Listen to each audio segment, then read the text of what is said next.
আগামী সপ্তাহে যুক্তরাষ্ট্র ও ইরানের কর্মকর্তাদের মধ্যে বৈঠক হবে বলে জানিয়েছেন মার্কিন প্রেসিডেন্ট ডোনাল্ড ট্রাম্প।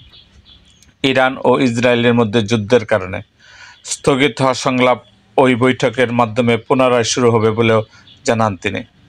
বুধবার নেটো সম্মেলনে নেদারল্যান্ডসের এক সংবাদ সম্মেলনে ট্রাম্প এই কথা বলেন। তিনি বলেন, আমি আপনাদের বলছি, আমরা আগামী সপ্তাহে ইরানের সঙ্গে কথা বলবো, একটিও চুক্তি হতে পারে। মার্কিন প্রেসিডেন্ট বলেন, ইরানের সঙ্গে আবার আলোচনা শুরুর ব্যাপারে তিনি খুব একটা আগ্রহী নন, কারণ যুক্তরাষ্ট্রের হামলায় ইরানের পারমাণবিক কর্মসূচি ধ্বংস হয়ে গেছে। ট্রাম্প বলেন, আমাদের দৃষ্টিতে তারা ইরান ইসরায়েলের যুদ্ধ করেছিল, আর এখন যুদ্ধ শেষ। 12 দিনের যুদ্ধ শেষে ইসরায়েল ও ইরান ক্লান্ত বলে উল্লেখ করেন ট্রাম্প। তিনি বলেন, ইসরায়েল ও ইরান দুপক্ষই ক্লান্ত হয়ে পড়েছে, তবে তাদের মধ্যে সংঘাত আবারও শুরু হতে পারে।